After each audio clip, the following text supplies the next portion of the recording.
Renegades of Puck to the trenches. I'm your host and captain, Crazy Charlie Saunier. Welcome to Renegades of Puck TV. It's time to talk about the Nashville Predators season opener between the Preds and the Seattle Kraken. The NHL's newest franchise makes its first ever visit to the Music City. Nostradamus will be in with comments on what happened between the pipes. Sean C. Smith, Brian Baston will also join us. You know how to follow along with the show, renegadesofpuck.com. Also, like and subscribe to all of our social media platforms. Just search Renegades of Puck, and you will find us out there. Thank you so much for the great reaction we got to episode 1. We look forward to being here with you in the trenches each and every day, bringing you briefings, debriefings, and all kinds of other content from the world of hockey, from the NHL all the way down. More details coming on all of that over the next several days and weeks ahead. Thank you so much for joining us here on Renegades of Puck Television. Let's get right into the debriefing. Tonight was the Nashville Predators home opener against the Seattle Kraken. For the Kraken, their second game in franchise history as they lost to the Vegas Golden Knights just the other night. For the Nashville Predators, they rolled out on the blue line with the big ceremony and Paul McCann announcing each and every player on the roster. Always a very special night, a packed house, very loud, and they were having a good time at the start of this one.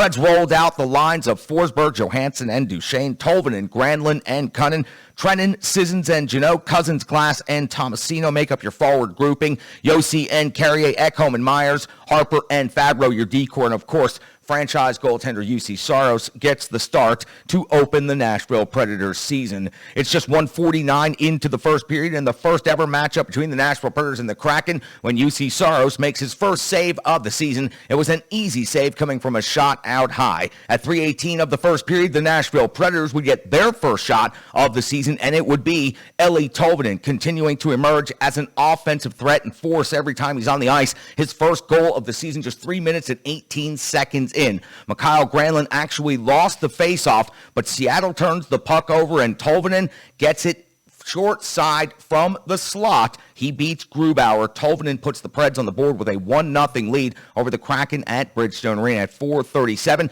The Herd line is working hard. Trennan sets a good screen and gets a redirect in front of the net. 7:25. Janot crushes Giordano on the half wall at 11:23. We'd see UC Saros make a save on a shot from the circle. It was his best of the period and the game to this point. At 14:46 of the first period, here is a momentum-shifting moment for the Nashville Predators in the home opener. Trennan and Dunn find themselves in a scrap, and it was one hell of a scrap for the first one of the season.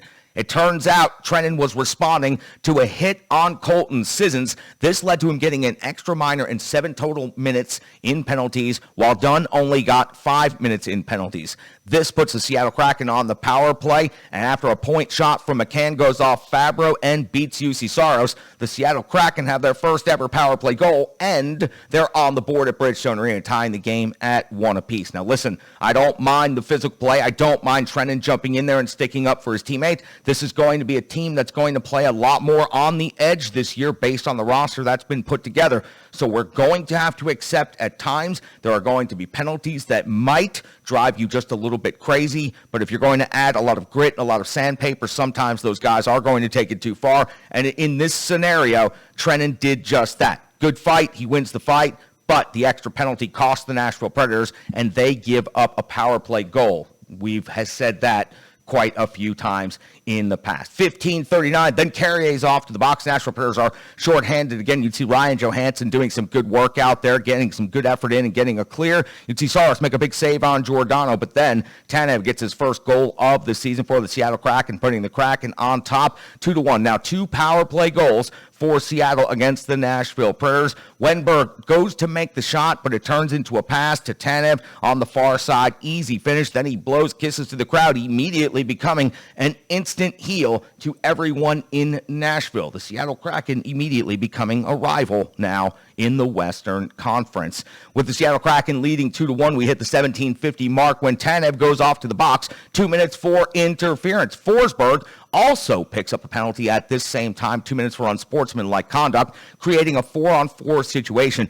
Unclear what exactly Philip Forsberg did. Nothing was picked up on a mic on the ice, but clearly it had to be something that Forsberg said on his way down the ice after several different controversial plays in the offensive zone. So Forsberg is off to the box. We have a 4-on-4 situation, and it would go quietly as we head to the end of the first period with Seattle leading 2-1 and out shooting the Nashville Predators 12-4. So after Tolvanen cashes in on the first shot of the season, the Nashville Predators only able to generate 3 more shots on goal the rest of the period, failing to capitalize on an absolute packed barn that was ready to go crazy. We hit the second period and 1:28 in. Grubauer comes up with a save on Jeannot after some strong play and a drop pass from Trenton. At 2:50, Larson's off to the box, 2 minutes for cross-checking on Cousins in the offensive zone. Tanev then is off to the box, 2 minutes for slashing, creating a 5-on-3 scenario for the Nashville Predators for 36 seconds. Now, as much as we talked about how bad the penalty kill could be at times last year, well, the power play was certainly a part of that and was terrible at times. This 5-on-3 situation gives the Predators an opportunity, and the captain seizes the opportunity with his first goal of the season. It was heavy and high right from the middle of the blue line. Roman Josi with his first goal of the season, tying the game up at 2 apiece between the Nashville Predators and the Seattle Kraken. Scoring on the 5-on-3 allows the Preds to have a 5-on-4 for a minute and 38. They have some really strong movement, and Tolvanen is just looking confident out there on the ice. He's playing very good, moving the puck, making great passes, and getting good shots. His release is almost otherworldly, maybe the best that the Nashville Predators have ever had. At 9:54 of the second period, Wenberg comes up with his first goal on the season, giving the Seattle Kraken back their 1-goal lead. Now 3-2. He was alone at the back post, and he had an easy finish after Tomasino turned the puck over. It would be a little bit while after Tomasino's turnover before the puck would find its way in the back of the net, but the Preds got trapped in their own zone. They got a little bit tired, and the Seattle Kraken capitalized and end up scoring, taking the lead again. 16:26 of the second period. UC Saros has a save on Geekie plus the rebound. Great tracking on the long rebound. This is one of UC Saros' great attributes, his ability to track the puck and also his edge work. All of it on display in this situation. Clearly the best sequence that he had in this game at this point. 18:04, Ekholm gets a shot. It hits traffic and pinballs around. But Grubauer also able to show some good tracking on this situation and keep the puck from going into the net. As we hit the end of the second period, the Seattle Kraken are leading 3-2. Out shooting Nashville 25-17 at Bridgestone Arena. So the Predators do a better job of getting shots on goal in the second period, but still only at 17 through 2 periods. Simply not good enough. You need to average at least 10-plus shots on goal per period, and they need to be of quality, not just shots on goal. It has to do with the quality of the shots on net as well. We hit the third period. It's a 1-goal game, and the Nashville Predators have an opportunity to come back, and we see a lot of play between the circles over the first 7 to 10 minutes. The Kraken are going into a shell, and they are trying to protect a 1-goal lead in the NHL. Rarely does this type of strategy work out. So let's see how it unfolds. Finally, the Nashville Predators are able to start cracking through. After 10 minutes of the third period, the Preds are out shooting Seattle 3-0. Seattle's doing a good job of blocking shots. They're making solid passes, and they're playing smart hockey, but they are simply not pursuing any level of offensive hockey. At 13:43, it's Ryan Johansson that has a good opportunity with a redirect and the best chance of the period for the Preds. And after that, the Preds seem to start getting some pressure going. More time in the zone. At 15:06, Trenton gets a shot on goal stopped by Grubauer at 16 minutes of the third period. Duchesne hits just outside of the post from a sharp angle. He had just a little bit of daylight, but Duchesne has been known to snipe,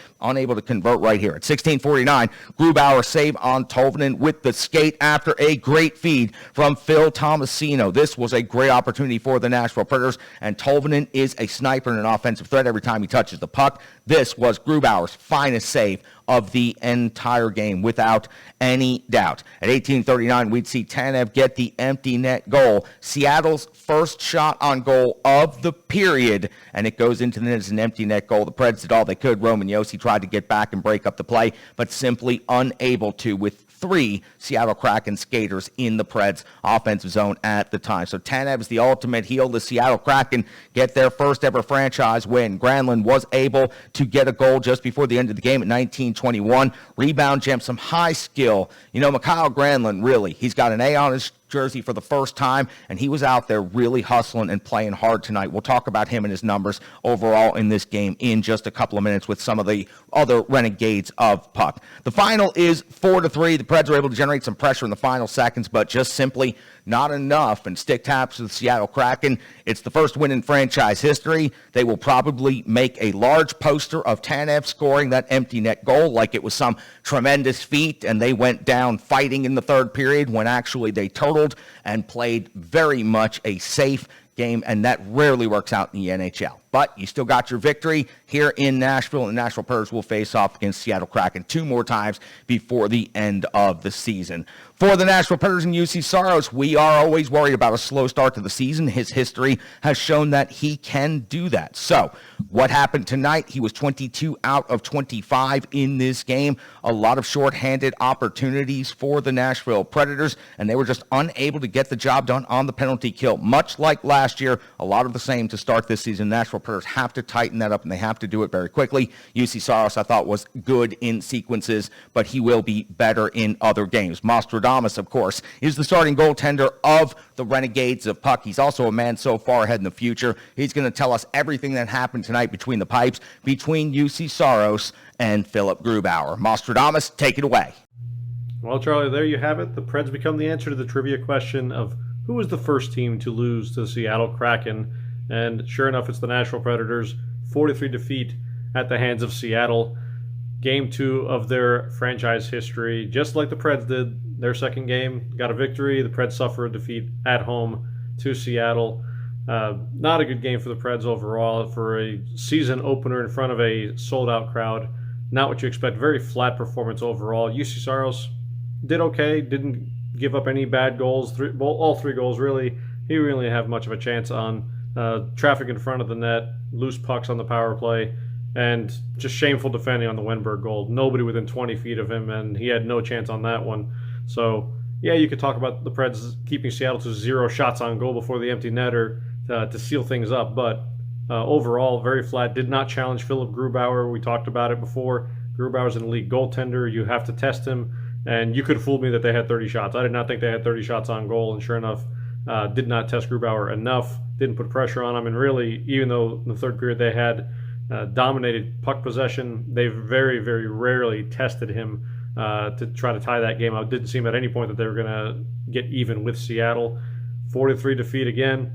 Preds go right back at it on Saturday and renew acquaintances with the Carolina Hurricanes, who booted them out of the first round of the playoffs last season. Another tough test for the Predators. Give me a long 4-game homestand if they play like that again. Charlie, back to you. Thanks so much, Mosh. We sure do appreciate you jumping in the trenches for the debrief and talking all things Nashville Predators, Seattle Kraken, and everything that happened between the pipes. The starting goaltender of the Renegades of Puck, and a man so far ahead in the future. He just told you everything that you needed to know. You can find him on Twitter at GreekGoalie35. You should be reaching out to him. He's always up for the interaction. Hey, before we go to Sean C. Smith, renegadesofpuck.com, make sure you are logging into that. That is the place where you can find all of the coordination for everything we are doing here, from Renegades of Puck TV to our behind-the-scenes channels on Twitch to a whole bunch of other efforts we've going on, including merchandise. Someone reached out and asked, where can I get a t-shirt? Where can I get one of these Rebirth hockey jerseys? We'll have more detail on that coming very soon as we tell you and unveil a lot about our partners. So renegadesofpuck.com, all of our social media platforms, and remember the ROP grievance line. You're pissed off about what happened in tonight's season opener at Bridgestone Arena? Give us a call, 615-640-0916. That's 615-640-0916. You can say whatever you want. Vent all about it. And we'll keep it anonymous. We'll take the best messages and we'll use them here on Renegades of Puck Television. This is, after all, built by Renegades for Renegades. That means you should have a voice and you should have an opportunity. We will give you an outlet. Keep it within reason, but honestly, say whatever you want. I'll make the decision on what goes on the air. Now, from ontheforecheck.com, let's hear from Sean C. Smith. He's got the intel that you need to know. You can find him on Twitter at SCSOTF. Sean, I need to hear what you've got to say about tonight's game. Thanks, Charlie. Hey, it's Sean C. Smith with you here again to talk about this Predators loss to the Seattle Kraken. And as we get used to this new format and we're coming to you after games, I want to say that whenever I'm covering a loss, I'm going to try to start with some room for improvement, and then I'm going to end with some praise. And of course, after a win, maybe we'll just go all praise. We don't need to be negative when we win, right? So we're going to start tonight by talking about some things that I feel like the Predators could have done a little bit better. And the first thing I'm going to say is that it all has to do with pressure. Last season, we talked about the big plan from the beginning of the year all the way through to the end of the postseason from Dan Hinote before they ever put a skate on the ice was that he felt like the team needed to do the right things all game long and effectively would wear down the other team so that at the end of the game, you have holes open up and the goals start coming in. And that didn't really happen tonight. There was a lot of pressure at the end of the game during the third period, and you saw that the Kraken wore down pretty quickly defensively. However, if I think they had that pressure on the entire night, it probably would have been a much different outcome in this game. Unfortunately, the game didn't end the way anyone except Seattle and Seattle fans wanted it to end, and the Predators took the L. Now, I will say that I saw some good things out there tonight, and one of those things I saw that I really liked was when they moved Ellie Tolvanen to play with Cody Glass and Philip Tomasino. That's not to say that Tolvanen was doing bad somewhere else or that I had problems with the other lines, but that's a line I've wanted to see from the start. I want to see those young guys develop chemistry together. I want to see them find an identity and make a name for themselves as the future of this team. And I think you saw the genesis of that tonight. I also want to say that I saw the herd line pick up right where they left off. Devastating hits from Yakov Trenin and Tanner Jeannot. Jeannot had some really good chances up front, as did Yakov Trenin. Those guys look like they never quit. And, of course, Trenin got to drop the gloves a little bit and throw some blows. However, Colton Sissons also did a solid job in the center and just laid his body on everybody he could find and try to make things happen out there for the team. I also want to say we talked a lot about what the first line needed to do in order to jazz this team up for the year, and we didn't necessarily see them set the world on fire, but I don't think you could say that Ryan Johansson and Matt Duchene weren't giving it their all out there. So I think there's a lot to build on. But I do want to say one thing. Everybody's upset right now because the Predators are going to go down in history as the Seattle Kraken's opponent when they had their first win.